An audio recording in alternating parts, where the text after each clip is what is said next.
Scan everyone in first. You can go sit. I will give you the. All right.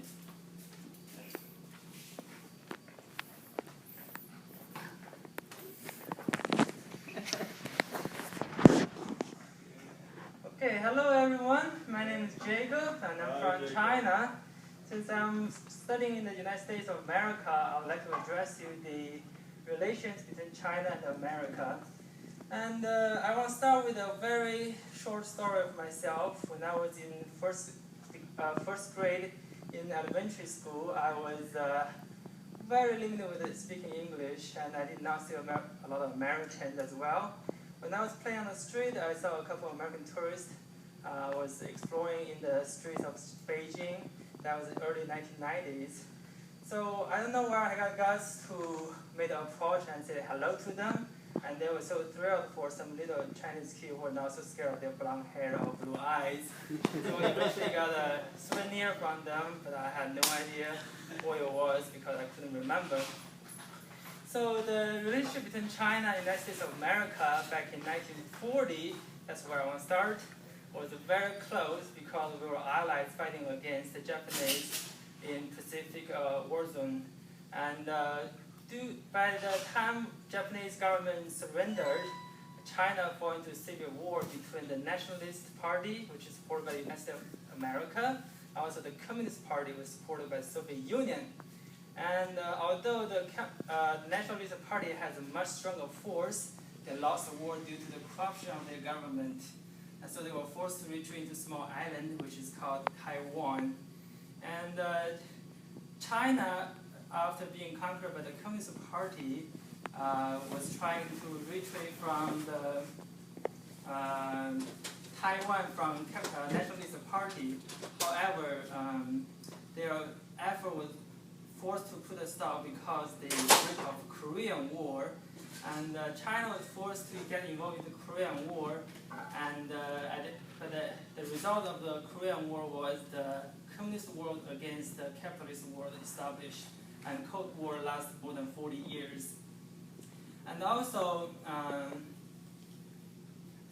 there's more conflict between China and the United States of America in the next few decades. That includes the Tibetan Liberation Movement, which is led by Dalai Lama, and also the obstacles of reclaim Taiwan to China. And but there were good things happened afterward. In 1971, if you watch the movie Forrest Gump, you know the ping pong diplomacy. And in 1971, the national ping pong team of the United States came to visit China. In the same year, a mysterious visitor from America visited China also. His name was Henry Kissinger. He was the Secretary of State at that time, and he came with a special purpose, is to establish relationship between China and America. And his trip was so successful, so next year, Richard Nixon visited China as well.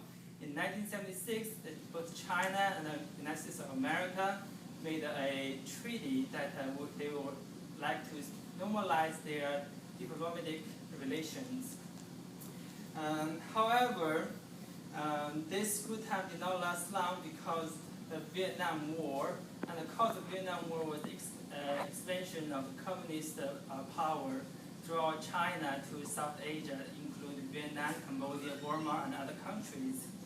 So the Viet Cong, which rules the northern Vietnam, was supported by the communist world, fought against southern Vietnam, was supported by the anti-communist capitalist world.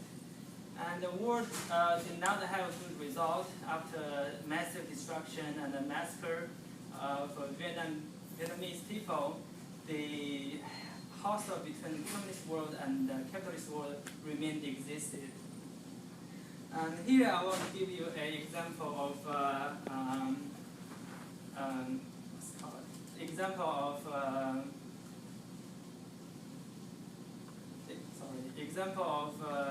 magnitudes. Okay, so China and America in political are two positive polars of magnitude. That although we try to work together as two countries, but the force of retail are pulling us apart as far as we can. But however, in economic sense, China and America working so closely, we are like positive and negatives that we are pulling by this power, although the America is so scared of the rising power of China to drive their supremacy of the world. So in China, after the Cultural Revolution that was ended in 1976, the Chairman Deng announced the reform and open up policy to speed up the economic growth of China. So by the time of 2012, the annual GDP of China became $8 trillion, making China the second biggest economic entity of the world. And first, of course, America, leading with $15 trillion annual GDP. However, China became the second biggest economic partner of America, and our trades reached to $443 billion every year by 2011. And however, there are also trade wars between China and America as well. In Obama's ministry, Obama accused Chinese government to be currency manipulator and dumping cheap products to flood the American market, as well as building free trade zone that has diminished the power of the United States of America in Pacific Ocean.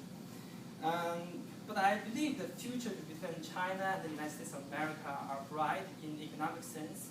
China will eventually become the biggest economic partner with the United States of America.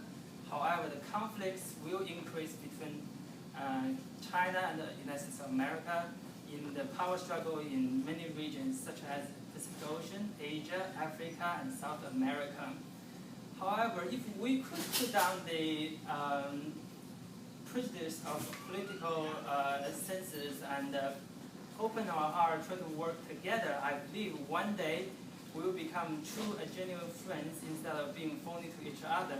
And I believe the world is big enough for both China and America to grow and prosper without facing each other on the battlefield. Thank you very much.